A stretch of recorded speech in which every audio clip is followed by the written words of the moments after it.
আমার এক নম্বর দাবি হলো যে সকল শিক্ষকরা 2019 সালে কারচুপির সাথে জড়িত হয়েছে ওই শিক্ষকদেরকে চাকরিচ্যুত করতে হবে, বহিষ্কার করতে হবে এবং একই সাথে তাদের নামে মামলা দায়ের করে তাদের শাস্তি প্রদান করতে হবে।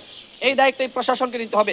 2 নম্বর হলো ছাত্রলীগের যারা এতদিন অন্যায় করেছে, অপরাধ করেছে, এদের ছাত্রত্ব বাতিল করতে হবে। রাজশাহী বিশ্ববিদ্যালয় ইতিমধ্যে বাতিল করেছে।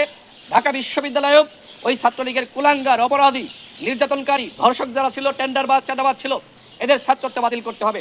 3 নম্বর হলো এই যে ডাকসু নির্বাচনে কারচুপি হয়েছিল, যারা অবৈধভাবে ভর্তি হয়েছিল, এদের ডাকসুর পদ বাতিল করতে হবে, এদের ছাত্রত্ব বাতিল করতে হবে। 4 নম্বর হলো যে ডাকসু নির্বাচন অনুষ্ঠিত করতে হবে এবং এর আগে যে ধরনের সংস্কার দরকার এবং যে ধরনের মতামত গ্রহণ করা দরকার সকল পক্ষের সাথে বসে সেই ধরনের মতামত গ্রহণ করতে হবে। আমি সর্বশেষ বলি যে ভিসি মহোদয় তিনি অত্যন্ত আন্তরিক। তিনি যেহেতু আমি সংক্ষুব্ধ বা ভুক্তভোগী, আমি অভিযোগ ওই সময় দিয়েছিলাম, একমাত্র প্রার্থী হিসেবে আমি চ্যালেঞ্জ করেছিলাম, আমি অভিযোগ দিয়েছিলাম। সুতরাং আমার লিগ্যাল গ্রাউন্ড রয়েছে। এখন যদি হাইকোর্টে যাওয়া লাগে, মামলা করা লাগে, তাহলে আমি মামলা করব, হাইকোর্টে যাব, আমি এর শেষ দেখে ছাড়ব ইনশাআল্লাহ। ছাত্রলীগের মাস্তানি আপনারা দেখেছেন, এই শিক্ষক নামধারী যারা এই বিশ্ববিদ্যালয়ে এখনো আছে তাদের মাস্তানি কিন্তু আপনারা দেখেন নাই, আমরা দেখেছি। ডাকসুর ভিপির রুমে আপনারা দেখেছেন যে কিভাবে আমাদেরকে হত্যা চেষ্টা করা হয়েছিল। ওই সময় বিনিয়ামিন মোল্লা ছাত্র অধিকার পরিষদের কেন্দ্রীয় সভাপতি তিনি নিজে প্রক্টর গোলাম রাব্বানির কাছে গিয়েছিলেন যে স্যার নূর ভাই, রাশেদ ভাইদেরকে রক্ষা করেন, তাদেরকে কিভাবে নির্যাতন করছে, তাদেরকে খুন করছে সঞ্জিত এবং সাদ্দামের নেতৃত্বে ভারতীয় রয়ের এজেন্ট। আমরা মনে করি আখতারুজ্জামান এবং গোলাম রাব্বানি তারা যে অন্যায় করেছে তাদের ফাঁসি হওয়া দরকার। তারা এই বিশ্ববিদ্যালয় শিক্ষার্থীদের সাথে বেঈমানি করেছে।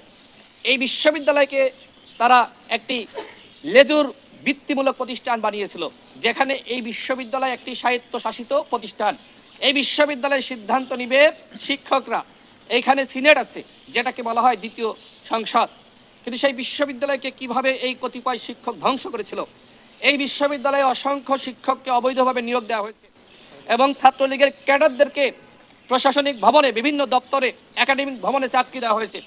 আজকে আমি একজন উপাচার্যের সাথেও এই বিষয়ে কথা বলেছি যে ছাত্রলীগের যারা ক্যাডার ছিল, মাস্তান ছিল, গুন্ডামি করেছে, নির্যাতন করেছে, তারা কেউ ঢাকা বিশ্ববিদ্যালয়ে চাকরি করতে পারবে না।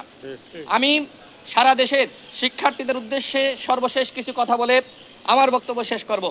সেটি হলো একটি অভ্যুত্থান হয়েছে। এই অভ্যুত্থানের নায়ক এদেশের ছাত্র জনতা। আবাবিল পাখির মতন তারা রাজপথে নেমে এসেছিল, জীবন দিয়েছে, সংগ্রাম করেছে, হাসিনার বিদায় ঘটিয়েছে। এখন আমাদের হাতে সুযোগ এসেছে আমাদের বিশ্ববিদ্যালয়গুলো নতুনভাবে সাজানোর।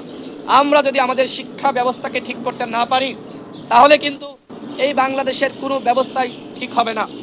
আমরা এই সরকারকে বলবো একটি শিক্ষা কমিশন গঠন করেন। আপনারা অন্যান্য কমিশন গঠন করেছেন, এই জন্য আপনাদেরকে ধন্যবাদ।